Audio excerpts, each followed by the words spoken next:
Bana, katika kitu ambacho kinatakiwa kienzio kwa muda mrefu basi ni utamaduni wa Mtanzania ambao upo. Enzi za utoto wetu tulikuwa tuna michezo yetu, kibunzi, kombolela na mengine mengi.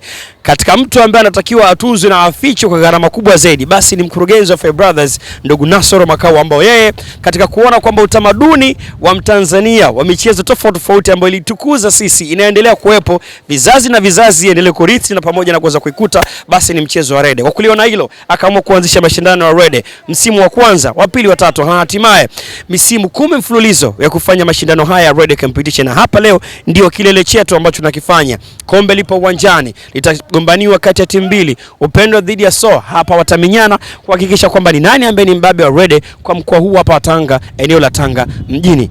Ungana na mimi Rajab Sultan kutokea hapa maeneo ya Mkokwani. Kama unavyoona hapa nyuma kwangu, setup zote za kuhakikisha mgeni rasmi ambaye atakuwa ni dada yetu Digna Tesha, afisa michezo mkoa wa Tanga, ambaye ni mgeni rasmi ambaye atahakikisha anawapa kombe washindi hapa. Iko mshindi wa kwanza, wa pili, wa tatu, wa nne na wa tano na wa sita, wote wanagombania nafasi. Zawadi ni nyingi kweli lukuki, burudani zitakuwa nyingi, marefa yako tayari, timu zimeshafika, kila kitu kiko sawa bisawia. Unasubiri tu kipenga tu cha mwamuzi, mratibu pia kwa wakati huo ndugu Madam Chechi Mango yamba atakuwa akisimamia sheria za mchezo wetu wa rede huu hapa. Msimu wa 10 mfululizo. Kama uko nyumbani, uko wapi? Karibu katika dimba la CCM Mkokwani tuweze kujumuika nasi tushuhudie burudani. Huu ni utamaduni wa Kiswahili, mchezo ambao haupatikani duniani kote, unapatikana Tanzania tu. Kwa hiyo huo ni utamaduni ambao Tanzania tunatakiwa tujivunie. Asante kwa wadhamini wote ambao wamehakikisha finali leo inafana toka tunaanza mzunguko wa kwanza mpaka leo tunafika kilele. Nasir bin Nasir nyuma ya kamera. Hii ni Fair Brothers Media Online. Ungana nasi.